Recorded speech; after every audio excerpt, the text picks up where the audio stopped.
Alright guys, it's almost 12:30 in the afternoon on Monday. Happy new week. Welcome back to the podcast, back to Tomboy Official. This one is tired. I am tired. This is my second night of poor sleep. Saturday night, I just didn't sleep good for a combo of reasons, and then last night, I think from having so much caffeine to try to get the gears turning on Sunday, I knew I was having caffeine too late and stuff, but I was like, I'll deal with that later. I did have some melatonin, and it was kind of working and kicking in, but some reason it kind of tends to make me need the restroom, and so I kept having to get up for the bathroom, and then I was kind of just like awake after that point. Like I had some melatonin around, let's call it 9:30 or 10 p.m. Then again, maybe around 11. And with that one, the dose is like 6 milligrams with the 2 gummies. And so I try not to have more than that because that's, not recommended. I think if I had a third one, it would be like 12 milligrams. And it's got other stuff in there. So I ended up having something else. I had some indica, but that was at like 2:30 in the morning.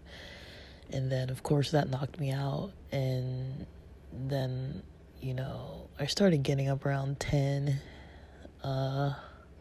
which is super late for me. It's almost like 5 hours later than when I normally wake up. And the only reason why was because the school near where I live had something going on where they had, I guess all the kids were out on the field, so you could hear the kids, and there was some kind of teacher or somebody on the megaphone, and they were kind of I don't know if they were doing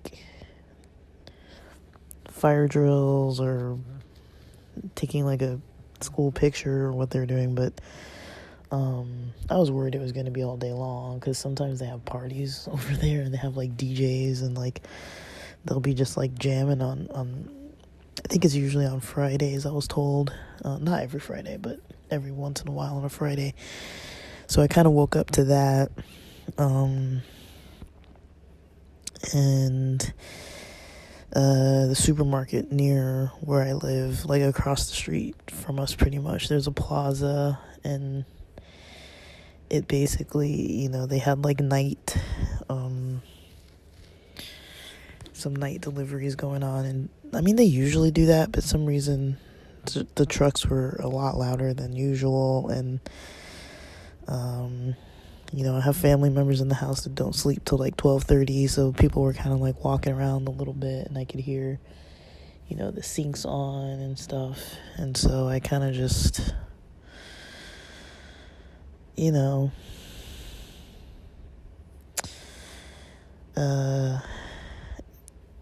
wasn't like it was keeping me up necessarily, but considering that I wasn't super tired, and I think I definitely missed the window of sleep, because there was a point where I was dozing off, and then I just got a second wind, and I was okay. So I think people know, I work on online stores and stuff. I do that kind of on my own terms. So I decided when I'm up late, I'm just gonna do that. So I stayed up pretty late, working on some of the accounts and stuff, and so I was whatever, at least I got a little bit done this morning because of that, so I don't feel too bad. But yeah, it's just kind of funny though, and yeah, I was up pretty late, a little after 10. I stopped doing the job applications. I was I was originally planning on stopping at like 9:30 p.m.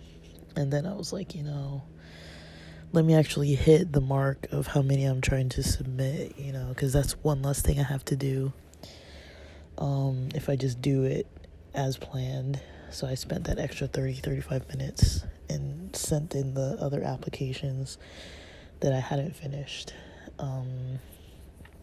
So I'm happy with the progress on that. I did have to spend a little longer than I wanted to, but also because yesterday I didn't do way too much. Like, I did stuff, but I didn't do like so much, if that makes sense. But yeah, I'm trying to see what I can do in sales this week. It's kind of like a crazy time period to be like involved in kind of selling stuff online.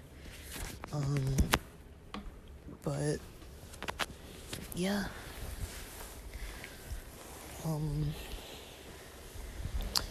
I enjoy it, or else I wouldn't do it. But I kind of do it on my own terms. I was learning about Facebook Live for like auctions, like live auctions, and I was learning about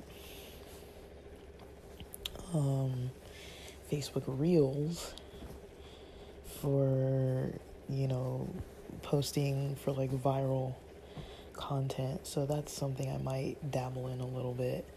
I kind of like to sell. I think I've talked about this, maybe not, but one of the things I like to sell are like gaming related things, like anything that's kind of gaming and tech. So like usually what I do is I tend to buy stuff that I'm like, oh, like I'll try this out, and like, but just knowing that I'm not maybe gonna use it all the time, or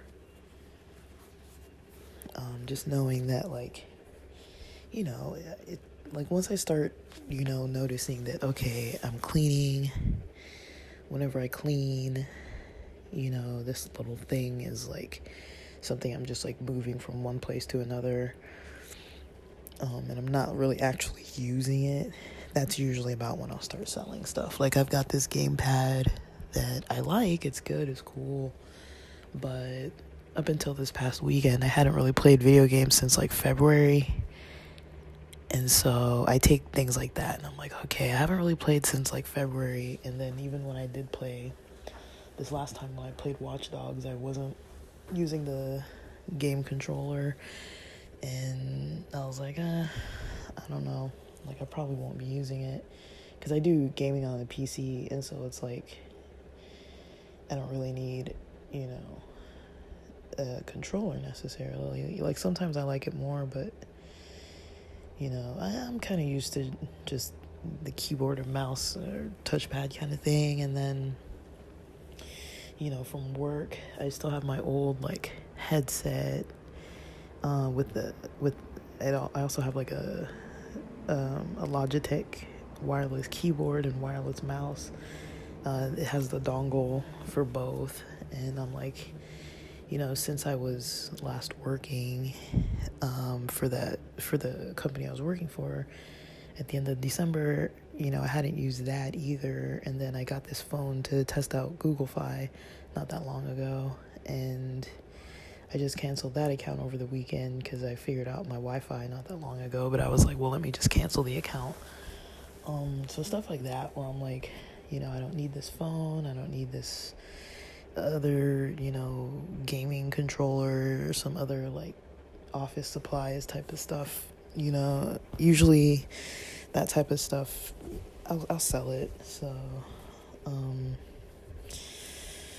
and I usually keep the original boxes, because I know myself, because I'm like, for me, there's value in just like getting rid of stuff I don't use. And so I do tend to kind of sell my own stuff. So it's like, even though it's used, I take really good care of my things. Like, even I still have my iPhone 4, honestly. Like, just the home button wore down. It does kind of still work, but not like 100%. So I have that I don't know what it's called, like a ghost button or something. It's like I think you can get this like app or something that's basically like on your touchscreen, and it just stays on your touchscreen and it works as a home button. And so other than that, I can still use my iPhone 4, even though it doesn't really update properly and everything. Like, it's obsolete. But I sold my iPhone 6 when my friend, it was sometime during the Rona, when my friend gave me this current phone, the iPhone X or 10 or whatever you call it. So stuff like that. It's like, I held on to an iPhone 4. My iPhone 6 was still in good condition. Stuff like that. I usually just keep it.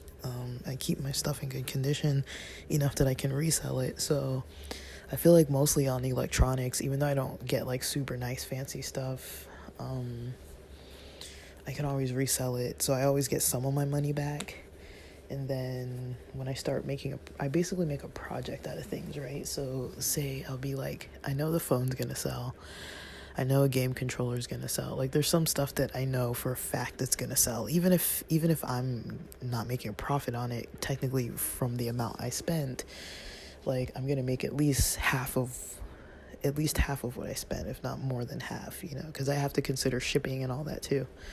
The thing with phones and stuff is it can be a little scammy. There's a lot of scammy stuff with electronics, and people always trying to private, you send me this DM kind of thing, and let's go off of this app and try to sell it to me. Give me your PayPal email address, or they want to do it outside of whatever app you're using to sell. But I've never tried Facebook Live for sales. I feel like it would be cool just because you could have people bid on it in real time and then just get on with your day, instead of posting and having to check. But the thing is, for people who are interested in things like Facebook Marketplace, things like all those types of things, one thing to consider is that you want to calculate how much of a fee they're gonna take, as well as how much shipping is. Shipping, I've found that usually shipping an item outside of flat rate is usually gonna be cheaper. A lot of the times it's a couple bucks cheaper. But if it's something bigger, I found that flat rate's good. Like, for example, I think once I sold what was it? Some snowboard bindings, and I think it would have been hard. I think I tried to sell the bindings before, and I had the whole box, and it was gonna cost a fortune to just ship it. And I remember too, trying to use UPS once to, I sold a monitor online for 60 something bucks, and then the shipping was going to be over 60. And this was years ago, before the Rona. And so I'm pretty sure it's more now. All the rates of shipping and all that have gone up since then. And so, this is the kind of stuff I do when I'm kind of just making my own money and not working for anybody. I kind of just do this kind of stuff. And usually once I make a profit, I don't usually take that money into my own funds. I usually take that money and start, okay, what's phase 2, what's phase 3, what's phase 4, and just keep on recycling the money into more and more sales. And then I'll decide, okay, am I going to take out of any of the profit for my own expenses or not? Sometimes I'll specifically make a project just to buy something. I'll be oh, I want to go to this concert, and I'll just, the tickets are $250, and that's kind of an unnecessary expense, but I can make enough sales to cover $250. That's not usually an issue. But it's just the consistency, kind of knowing a market, kind of knowing what resells easily. Like, that is something I'm comfortable with. It's just kind of knowing what sells. And then there's a matter of like posting it and everything, like, you know, posting photos and descriptions and all that. But yeah, it can really be a good time. Like, I have fun doing it. Just, sometimes I don't have fun doing it. Like, I kind of prefer, thrifting, reselling. Like, usually if I, do something like that, I'll take the profits and, hit up a thrift shop or hit up the online thrift shop websites, and see what I can find. Just the issue is sometimes it's junk. Like, sometimes if you can't test the items with the electronics in thrift stores, a lot of times they're not like fully working. But if you know how to fix stuff, or you can just sell stuff for parts. Like, I've sold, old motherboards for parts, from like gaming laptops and stuff. It's like, I don't even know if they work, but it's like, maybe somebody wants these parts, and the parts are worth more to them than, than anything. So, than having to buy, because sometimes people just need like a fan or like a couple, I don't know, like some of the components, or, especially like graphics cards, that kind of thing, like heat sinks, just pieces like that, where it's like you can sell 3 or 4 pieces, a monitor. Like, you can break up like an old laptop and sell all the parts of it, and get more money for it than you would if it was put together. It's kind of like an old, like when you have old cars, you can sell the parts, because there's always somebody out there who needs those parts, but it's a lot of work in a way, because it's like you have to do everything from scratch unless you're outsourcing it. And sometimes I'll outsource stuff. Off the profits, I'll pay other people to kind of like handle things for me, but usually I'm handling things alone. And I've been doing this stuff for years, like since, I don't know when I started doing this kind of stuff, but I want to say maybe 5-6 years ago was when it was going the best for me. And before that, though, I was mostly online. Like 5-6 years ago, I took things through OfferUp, and that was very profitable for me. But I think also it's because I was working and living near the border. And, I think it was a lot of the traffic of people coming and going from the border, buying stuff off of me, the electronics and stuff, because it was still, I would price it really well, and like, I'm not trying to like rip people off, like there was one point where I was selling like used violins. It was like the weirdest thing. I don't know how I sold those things, but I sold them. I bought them off of what was that freaking site called? Goodwill, Shop Goodwill. I think it's like shopgoodwill.com or something like that. I bought them off of there. Just tons of them, like a bunch of violins.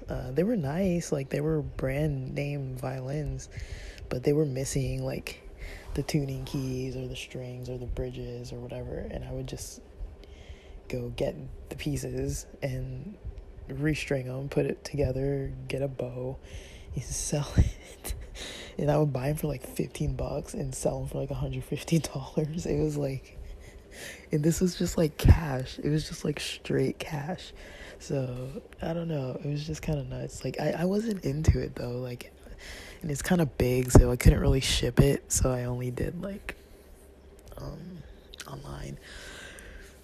But yeah, it's just like being diligent with the work, with putting in the work, and taking it step by step, not getting too frustrated, not getting too not trying to scam people and trying to like get over on people and overprice stuff, and like not getting greedy. Like sometimes it's like, okay, I know I'm gonna take a loss, like not necessarily that but what I'm saying, like say if I'm selling like used items, like stuff that I've had for a while, it's used, it's probably not likely I'm gonna sell it for more than I bought it. That's not very likely. And so having stuff like that, and even one thing I would caution, it's kind of hard for me to say, but one thing I would caution is when it comes to trying to do drop shipping through China and all that, through all those kind of cheap product sites. Test the products that you're selling. If you're trying to make a single product store, test the products. Buy one for yourself, test it out, make reviews on it, make ads, do your own thing with it. Show use of the item. I would caution, some of the stuff is crap, in all honesty. And so that to me is the most obnoxious part. And then on top of that, there's so many online stores that, or payment gateways that just they don't want to pay because of all the scamming that's gone on in the past. They're just not good with paying, and so you have PayPal issues sometimes, waiting like up to 180 or 180 days, like half of the year just about, for your money. Or you have issues with even if it's not with the payment gateways, just the products themselves breaking and people returning them and wanting refunds. And mind you, unless you have a whole load of them like stored somewhere. But yeah, I'm usually working on that kind of stuff. And I think one thing it takes really is just patience as well. Like it can be slow going, but I'd say unless you have like an already organic traffic source, like say for example, if you're reselling like electronics, gaming supplies, stuff like that, and you do like live stream gaming and stuff like that, I mean, you probably already have an audience. And say if you're already like doing lives on Facebook and gaming and then selling stuff at the same time, like you're going to be able to sell stuff probably because you already have an audience. So I think the main thing to really think about is the traffic. That's one thing that I notice. A lot of the clickbait type of YouTube videos where people are like, make $13,000 in a day kind of thing. And you're like, cool. But it's like, how much does it cost to make $13,000? It's not that you can't make it. How much time did it take, to build up your site, to build up, an audience of people or some kind of subscribers, or, even if you're marketing, like how much are you paying for ads and marketing? Facebook marketing, or Amazon or whatever, it can cost like 40%, 30%. If you take into account as well expenses for shipping, if you're not selling like a digital product, it's like all that kind of stuff is very costly. And so, yeah, you can make $13,000, but you probably spent like more. You probably spent at least like, let's say, a low number, probably $2,000 just to make 13. And I'm not saying that's not a good return on the investment, but it's like it's usually not overnight. Like you can have a day of sales that comes out to that much, but it's not like every day. Like a lot of times people label stuff and they'll be like, make this much in a day, because they had a day where that was how much they profited. It doesn't necessarily mean that every day they're making that much all the time, you know. And a lot of times too, when they show their screen, you'll notice they might not have the URL at the top, not completely, or it's partially hidden. And so sometimes you don't really know what it is that they're showing you. You have to just trust that it's their channel, that it's their store. And a lot of work goes into it, you know, a lot of work goes into these things. And it can be timely. You know, you're shipping stuff, you're waiting for somebody to rate the thing, and then the money comes in. It's not like if I sell something today, I have the money in pocket today. It's like it takes maybe about a week or half a week to get the profit off of one item.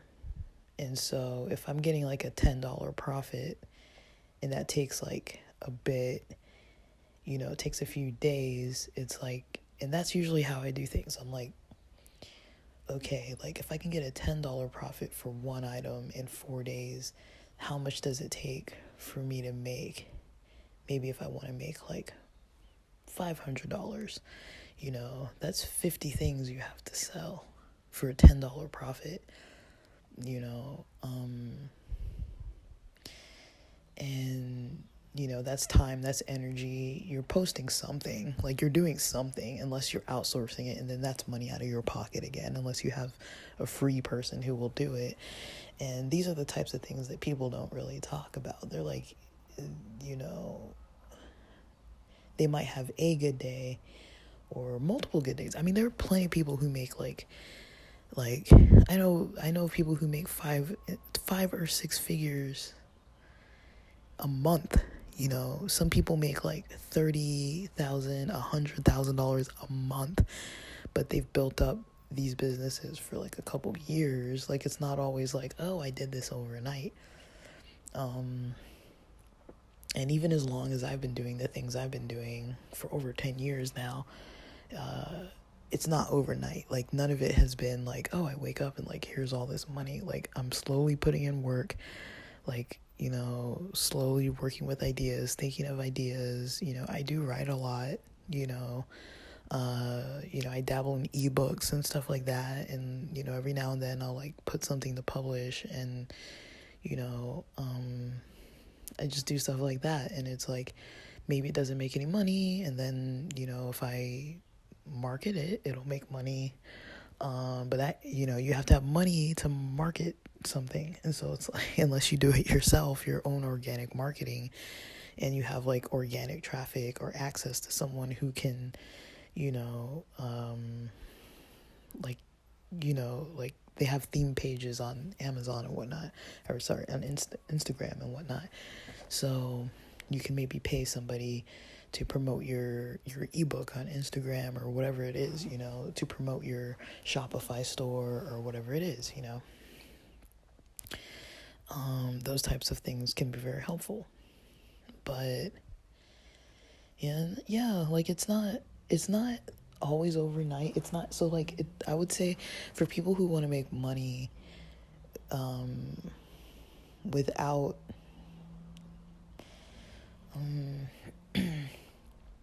I mean, I guess you could technically do it with no money if you sell stuff in the meantime, technically.